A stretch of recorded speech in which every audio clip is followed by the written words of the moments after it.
इसे जारी कर दिया। के लिए बेहद अहम बातचीत शुरू हुई थी। बात सिर्फ भारत चीन तनातनी की नहीं है, दरअसल ये वो रिपोर्ट है जिसने चीन को शायद हिलाकर रख दिया है। मार्च में आई ये रिपोर्ट भारत के खिलाफ चीन की हालत को साफ साफ बताती है। अमेरिका के मैसाचुसेट्स स्थित हार्वर्ड केनेडी स्कूल की निष्पक्ष रिपोर्ट चीन को बता रही है कि वह भारत को 1962 वाला भारत समझने की भूल ना करे। ये रिपोर्ट बताती है कि यह भारत 2020 का भारत है। इस निष्पक्ष रिपोर्ट ने भारत और चीन दोनों की सैन्य तैयारी और सामरिक साजो सामान का गहराई से विश्लेषण किया है। एशिया के दो महाशक्तियों की ताकत और उसके इस्तेमाल की उनकी क्षमता पर यह रिपोर्ट चौंकाने वाले दावे करती है। रिपोर्ट ने भारत और चीन दोनों की सैन्य तैयारी का विश्लेषण भौगोलिक आधार पर किया है और जो नतीजे सामने आए हैं वो चीन के पैरों तले जमीन खिसका सकते हैं। रिपोर्ट के मुताबिक अगर हालात बिगड़े और भारत और चीन के बीच युद्ध की नौबत आ जाए तो भारत चीन पर 20 साबित होगा। अपनी उत्तरी सीमा पर भारत चीन को धूल चटा सकता है। इस नतीजे तक पहुंचने के लिए रिपोर्ट ने इन बातों को आधार बनाया है। चीन की कमजोर नसें, बिखरे बिखरे सैन्य साजो सामान, तिब्बत के झिंझियान में उपद्रव, चौंकाने की क्षमता नहीं। इस विश्लेषण में इस बात पर जोर दिया गया है कि चीन के लिए यह संभव नहीं कि वो अपने सैनिकों को रूस की सीमा से हटाकर भारत की सीमा पर लगा दे। उस सीमा को चीन किसी हाल में असुरक्षित नहीं छोड़ सकता है। चीन को तिब्बत के झिंझियान में उपद्रव का सामना करना पड़ रहा है। इस उपद्रव से निपटने के लिए ही चीन की सेना पूरी नहीं पड़ रही है। विश्लेषकों का कहना है कि ऐसी स्थिति में चीन पर भारत का पलटवार भारी पड़ सकता है। अगर भारतीय वायुसेना ने चीन पर धावा बोल दिया तो उसके लिए इस हमले से निपटना मुश्किल हो जाएगा। भारत के सैन्य ठिकाने अलग अलग हैं। चीन से निपटने के लिए तैनाती की गई है।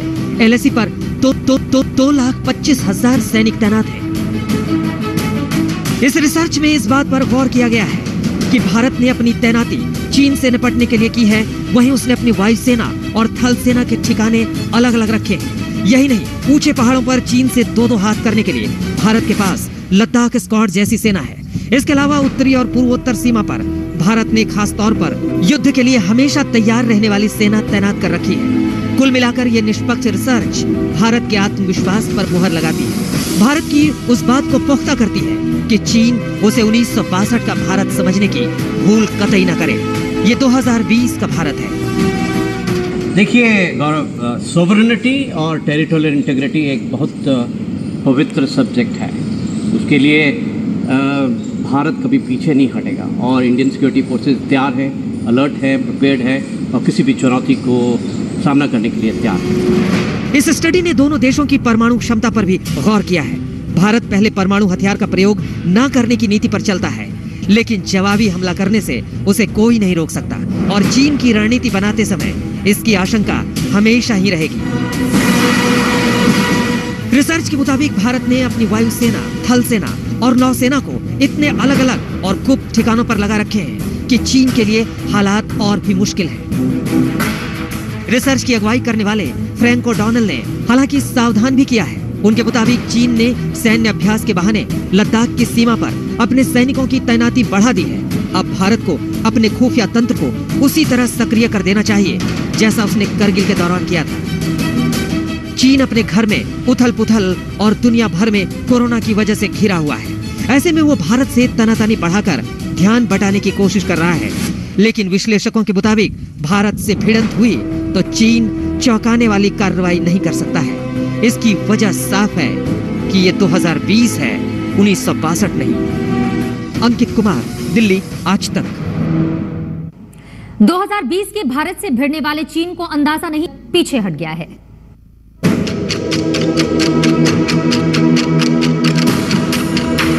पूर्वी लद्दाख में चीन को पीछे हटना पड़ा है। भारत से तनातनी के बीच चीन को 3 जगहों पर अपने कदम पीछे खींचने पड़े हैं। वहीं तनातनी को कम करने के लिए भारत ने भी अपने सैनिकों को पीछे लिया है। चीन की सेना पूर्वी लद्दाख में गलवान घाटी, पेट्रोलिंग पॉइंट 15 और हॉट स्प्रिंग में 2 से 2.5 किलोमीटर तक पीछे हटी है। लद्दाख में चल रहे सैन्य विवाद के बीच 6 जून को मोल्डो में भारत और चीनी सेनाओं के बीच हुई बातचीत से कुछ अच्छे संकेत आने शुरू हो गए हैं। गलवान नाला के पेट्रोलिंग पॉइंट 14-15 और हॉट स्प्रिंग के पेट्रोलिंग पॉइंट 17 में चीनी सेना की कुछ टुकड़ियां 2 किलोमीटर पीछे हटी हैं, जबकि भारत ने भी अपनी कुछ टुकड़ियों को पीछे किया है। माना जा रहा है भारत के बढ़ते सैन्य और राजनयिक दबाव के बीच चीन ने ऐसा किया है, लेकिन भारत अपनी सैन्य तैयारियों में कोई कोर कसर नहीं छोड़ना चाहता। पूर्वी लद्दाख में चीन और भारत दोनों तनातनी कम करने के लिए बातचीत कर रहे हैं। इस दौरान अलग अलग इलाकों में जहां दोनों सेनाएं आमने सामने थी, वहां से वो अब पीछे हट रही हैं। 1962 के बाद कोई डिप्लॉयमेंट की जरूरत नहीं हुई, कभी वहाँ पे कोई प्रॉब्लम्स नहीं हुआ। तो आज ये नया प्रॉब्लम एक स्टार्ट करने का कोई मकसद नहीं पाया जा सकता है। तो मेरे ख्याल में तो हम अपनी पोजीशंस में स्टिक करे रहें कि वो जो है चाइनीज़ ट्रूप्स जो है उस वहीं पे वापस जाए जहाँ पे ये इंकर्शन से पहले वो थे। ये सब कुछ उस वक्त हो रहा है जब सूत्रों के मुताबिक इस हफ्ते भारत चीन के बीच सैन्य स्तर पर अगले दौर की बातचीत होने वाली है। सूत्रों की माने तो अलग अलग इलाकों में बातचीत बटालियन कमांडर स्तर पर हो रही है। दोनों कमांडर हॉटलाइन के जरिए एक दूसरे से बात कर रहे हैं। पूर्वी लद्दाख में ही चीन की हरकत शुरू हुई थी और अब वही चीन इन इलाकों में बातचीत के शुरुआती दौर में शामिल है। ये भारत के कड़े रुख का ही नतीजा है। दूसरी तरफ भारत बातचीत को भी मौका देना चाहता है, लिहाजा भारतीय सेना की टीम चुशूल में मौजूद है और बड़े अधिकारियों के साथ संपर्क में रहते हुए ऐसी बातचीत में मदद कर रही है। सूत्रों की माने तो यही टीम चीन से अगले दौर की बातचीत करेगी। ये बातचीत अगले कुछ दिनों में हो सकती है। चुशूल में सेना के कमांडरों के बीच कई बैठकें होने वाली हैं। डिफेंस मिनिस्टर का भी स्टेटमेंट है, मिलिट्री लेवल पर मीटिंग होती रहेगी और ये मीटिंग्स जरूरी भी है, क्योंकि वो पुराने पोजीशंस पे कंप्लीटली नहीं गए हैं। तो ऑब्वियसली पेट्रोल्स भी जाएंगे, पेट्रोल क्लैशेस भी हो सकता है और सिचुएशन अगर मीटिंग्स ना हो तो और भी खराब हो सकता है। इससे पहले चीन के हिस्से में मोल्दो में भारत चीन के बीच कमांडर स्तर पर बातचीत हुई थी। इस बातचीत को लेकर रक्षा मंत्री राजनाथ सिंह को ब्रीफ किया जा चुका है। इस ब्रीफिंग के लिए तीनों सेनाओं के प्रमुख और सीडीएस बिपिन रावत की रक्षा मंत्री के साथ बैठक हुई थी। रक्षा मंत्री को बताया गया था कि चीन ने नियंत्रण रेखा पर 5000 से ज्यादा सैनिकों को इकट्ठा कर लिया है। वहीं उसने सैन्य साजो सामान भी जुटा लिया है। मंजीत नेगी, दिल्ली, आज तक। बातचीत के बीच अगर चीन ने शक्ति प्रदर्शन किया तो भारत ने भी अपनी तैयारी लगातार बढ़ाई। चीन के साथ लगने वाली सीमा पर सैनिकों के साथ ही साथ तोपों की तैनाती की और वायुसेना को भी सतर्क रखा। लद्दाख से अरुणाचल तक अब चीन की हर हरकत पर भारत की नजर बनी हुई है। 1962 नहीं, 2020 का हिंदुस्तान है। आगे बातचीत और पीछे सैनिकों का जमावड़ा करने वाले चीन से निपटने की तैयारी भी साथ साथ चल रही है। पूर्वी लद्दाख में भारतीय सेना ने गरजने वाले चीन पर बरसने वाले तोपों को तैनात कर दिया है। बातचीत से तनाव थोड़ा कम हुआ है। चीन की सेना पीछे हटी है, लेकिन वो अब भी 30 अप्रैल से पहले की स्थिति तक नहीं लौटी है। वहीं पैंगोंग त्सो में फिंगर 4 पर उसके सैनिक अब भी तैनात हैं। ऐसे में भारत ने नियंत्रण रेखा पर कई अहम ठिकानों पर सेना की तैनाती बढ़ा दी है।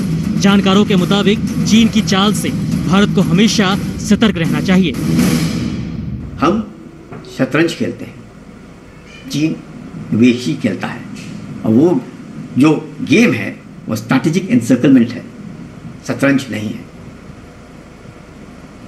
हमेशा हिंदुस्तान ने यकीन करना चाहिए कि हमें सतर्क रहना है and there should no complacency.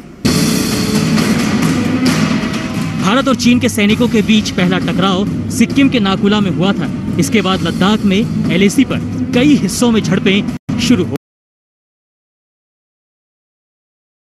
2020 का हिंदुस्तान है। आगे बातचीत और पीछे सैनिकों का जमावड़ा करने वाले चीन से निपटने की तैयारी भी साथ साथ चल रही है। पूर्वी लद्दाख में भारतीय सेना ने गरजने वाले चीन पर बरसने वाले तोपों को तैनात कर दिया है। बातचीत से तनाव थोड़ा कम हुआ है। चीन की सेना पीछे हटी है, लेकिन वो अब भी 30 अप्रैल से पहले की स्थिति तक नहीं लौटी है। वहीं पैंगोंग त्सो में फिंगर 4 पर उसके सैनिक अब भी तैनात हैं। ऐसे में भारत ने नियंत्रण रेखा पर कई अहम ठिकानों पर सेना की तैनाती बढ़ा दी है। जानकारों के मुताबिक चीन की चाल से भारत को हमेशा सतर्क रहना चाहिए। हम शतरंज खेलते हैं, चीन वेशी खेलता है और वो जो गेम है वो स्ट्रैटेजिक एनसर्कलमेंट है, शतरंज नहीं है।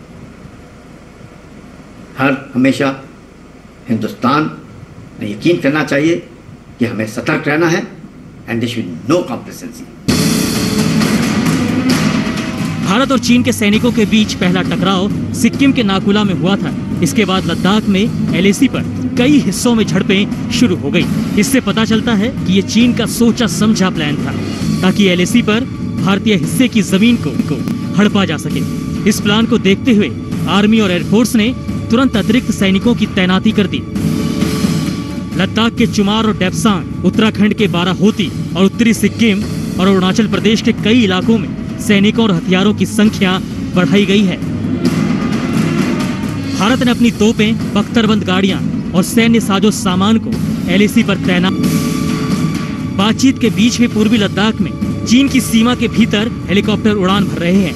माना जा रहा है कि ये हेलीकॉप्टर चीनी सैनिकों की जरूरत का सामान जुटा रहे हैं। ऐसी हरकतों से निपटने के लिए ही भारत ने सुखोई 30, MKI और मिराज 2000 फाइटर जेट्स तैयार रखे हैं। गौरव सावंत, दिल्ली, आज तक।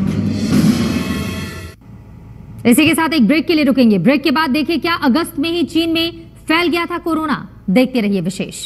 चीन एक तो कोरोना के मामले में घिरा था, ऊपर से उसने भारत से दुश्मनी भी मोल ले ली।